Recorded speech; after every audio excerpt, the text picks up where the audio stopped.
Hey everybody. Well, I spent a week helping out at Walmart Dedicated. We're going to talk about that a little bit. Opal Ann needed to get some maintenance done on her. We're going to talk about that as well. Stay tuned.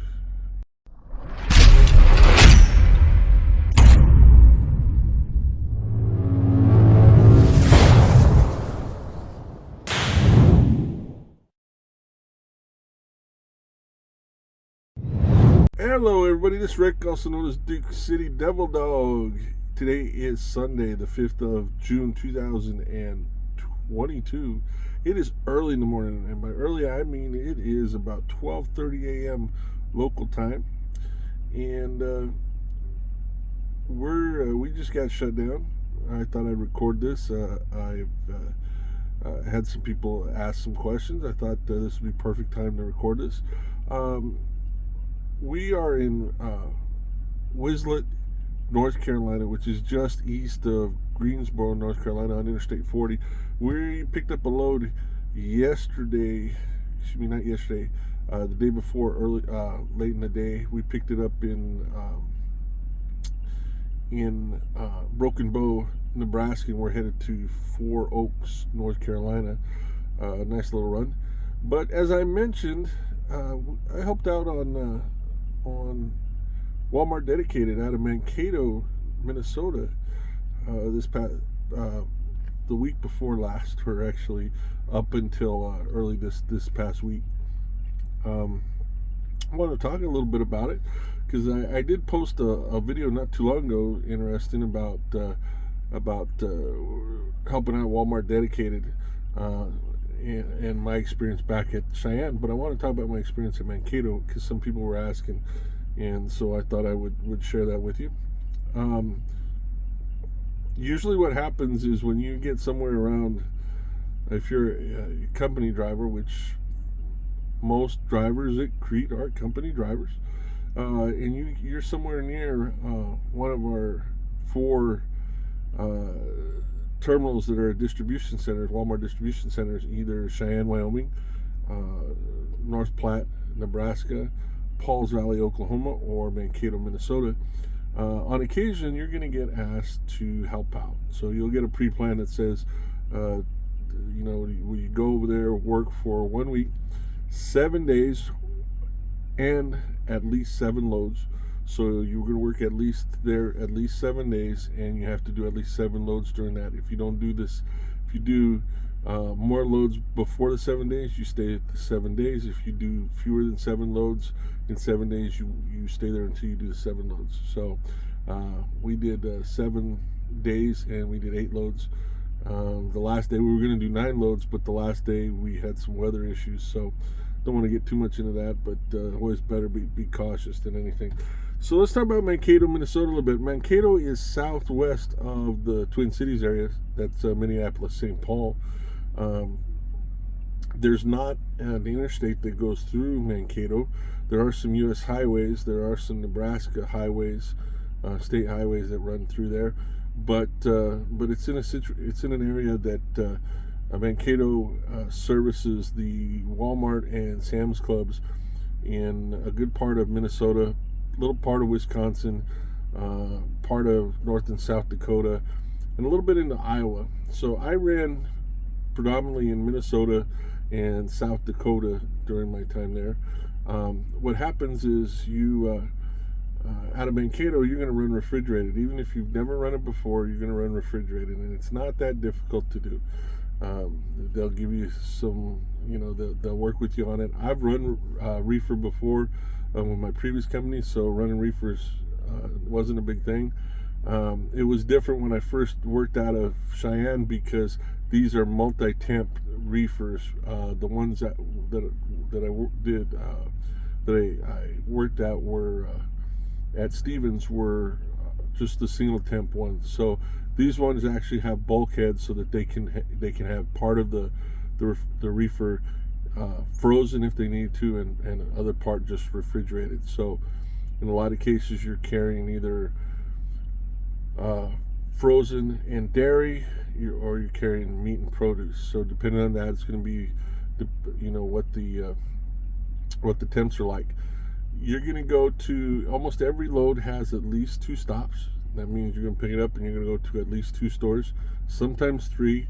Rarely are you going to hit 1. If you do, it's just going to be Sam's Club. They do pay you for all those stops, including the first one. They just started doing that, and you make $15 a stop on top of the mileage that you get. And right now out of Mankato, Walmart's actually paying an extra 5 cents a mile for everything that you run out of there. So that's on top of what you're making here at Crete. So it's a good deal. I will tell you that, just talking about the mileage before I talk to you about how I feel about running that and what I did and didn't like about it. To me, it doesn't seem like you're going to get the miles. Now, I said seem. Now, it doesn't seem like you're going to get the miles because sometimes you're running, 200 miles. So everything out there is out, or just about everything is out, loaded, and deadheading back. So you're empty on the way back. So if you're going 100 miles out, you're deadheading back 100 miles back in. So, some of the loads are 95 miles one way, and then you're turning around and coming back, so a couple hundred. But you can follow that up with a longer load where you're getting back there, picking it up and running out to where it delivers the next day. So I would say you're going to average about 400, maybe 450 a day. That's not what I usually run. However, because I usually like to run 550, 600 a day. Yesterday I ran 700 miles. I like to run like that. So it seems like not as much. But once you get down to it, over 7 days, you should run somewhere close to 3,000 miles, 2,700 to 3,000 miles. And so you can run it. It just feels different, because it's broken up. You're driving out and you're delivering to someplace. So that said, you are delivering to stores, and the one thing, because you're driving for a Walmart trailer, you get priority in the doors. So you get there, if it's the day that's delivered, during the delivery time, you look for the door that is for groceries, because they have general merchandise and grocery doors. And if it's open, you just back into there, go knock on the receiving door, and they'll start working to unload you. It does help, and this is not just for Walmart dedicated, but any place you go, to look at Google Earth, look at Google Maps, see what the area looks like, so that you know how to get in and how to get out. And if you do that, you'll have a plan, and it'll be a lot easier. If not, all of these Walmarts are different. Where the docks are, how to get there, all kinds of stuff like that. So you got to do your research. If you don't, you're gonna waste a lot of time and get yourself into some places that are difficult to get out of. The other good thing is, because you're at the Walmart, you can park there and you can go in and shop, because you got a Walmart trailer. Most of the Walmarts out there, if you're driving a Walmart trailer, they'll let you park overnight, most of them, so that's good. So what's the experience like? When I worked out of Cheyenne, I had one drop and hook over there, and it was because it was the last load on the trailer, or the last part of that load. And so at the last store, they had an empty, and I was able to drop and hook that. But most of the time, it's a live unload. Everything this time was live unload. So you go in and you've got a sheet, which is basically a map of the trailer, which says where the pallets are, where the bulkheads are, and whose store is which. And before you go out there, you highlight the different stores in different colors, so you keep them straight. And your job is to supervise that and make sure that they're taking out just what's there for that store. In some cases, they have to take pallets off of the truck to get to their pallets, so you also have to make sure that those pallets go back on in the right order as well. You also, for me, I also deal with the bulkheads inside the trailer and that kind of stuff. So once you get done with that, you get the paperwork signed, you go to your next store. Once you get done with that, you head back to Mankato. Your shipping location and your consignee, your last location are both Mankato. Everything else is stops, and you get paid for each stop, like I said. Plus, you get paid for mileage, and you get paid 5 cents additional on top of that. So it's not bad. The money's pretty decent. There's some good parts about it. You do get a little bit more able to interact with people at the stores. You also there's a little bit more downtime at Mankato because when you get there, the load's not always ready right away. So you'll have a chance to go in, sit, talk with other drivers. There's showers. There's also stuff like that. So you have some time and that kind of stuff. So it's pretty good. You also get to take the short line in and out of the Walmart DC while you're there working for that. So that makes it that much easier. But other than that, it's not a bad experience. Now, for me, I like to drive over the road. My thing is that I don't like monotony. And it was driving a lot the same roads because one of the things is where Mankato is situated. Like I said, it's southwest of the Twin Cities, so the Twin Cities are to the northeast of there.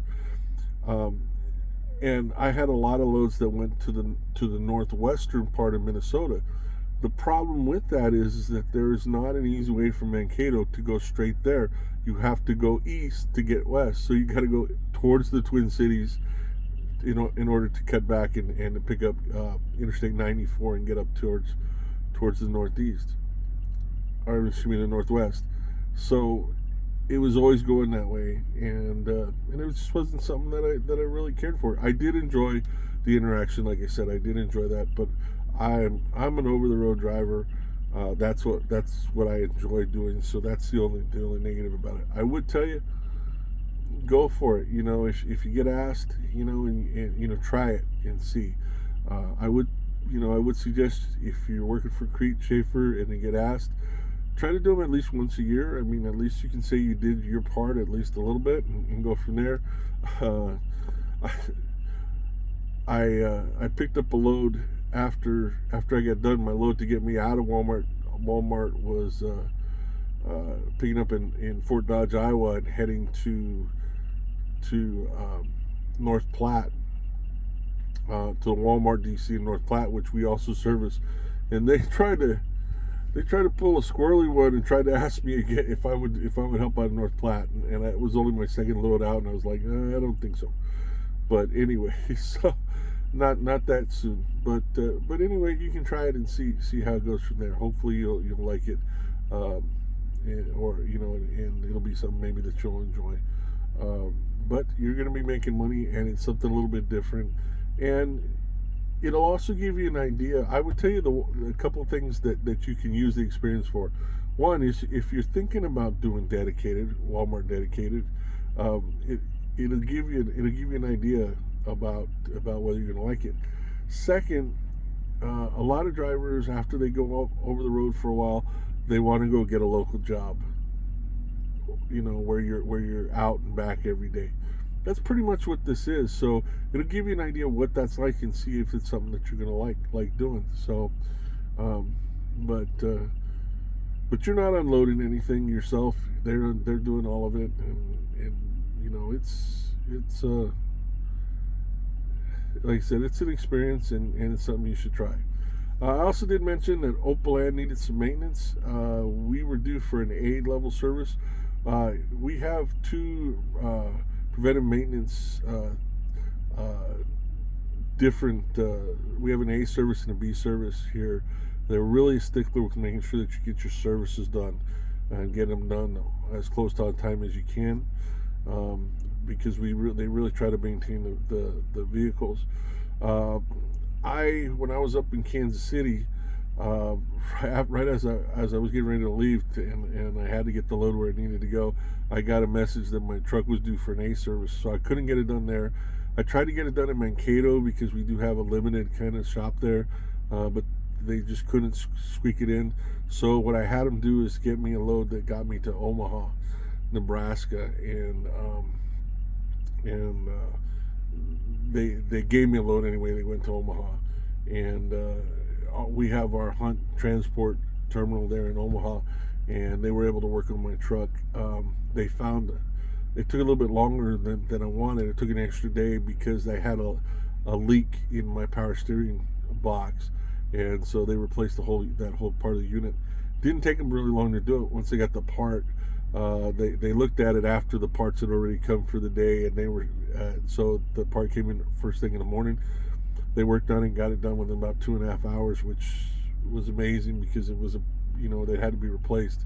So Opal Ann's working great, and she's running beautifully, and now, like I said, we're headed down a little bit south of Raleigh, North Carolina tomorrow.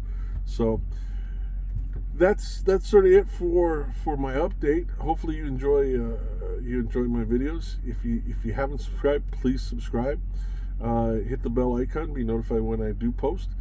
I'm going to try to post again more often, and we'll go from there. If you have any questions, please leave them in the comment section below. I have gotten some questions I've tried to deal with, including this video. I tried to answer a couple questions that some people asked in previous ones. If you are thinking about coming to Crete, Shaffer, or Hunt, one of our companies, and you've been driving for at least a year or close to a year, and you're interested, you can do one of two things if you don't mind. You can either send me your information. My email address is down below. It is DukeCityDevilDog, all one word, @gmail.com. Send me your name, your phone number. I'll have your email address, where you live, and I'll have somebody get a hold of you. Or you can call the phone number for our recruiting down below. If you would, please be sure and give them my driver code. It's CARR31. Again, that's down below as well in the description. It does help me out. Once you come to work for Crete, Shaffer, or Hunt, you'll be able to get credit for whatever referrals you get too, and it's a good deal. So anyway, you guys have a great one. Hopefully you have a good rest of the weekend. I hope that your Memorial Day weekend was safe, and we will talk to you soon. This is Rick, also known as Duke City Devil Dog. I'm in Whistlet, North Carolina. I'm driving for Crete Carrier Corporation. I'm psyched. You guys have a great one. We will talk to you later.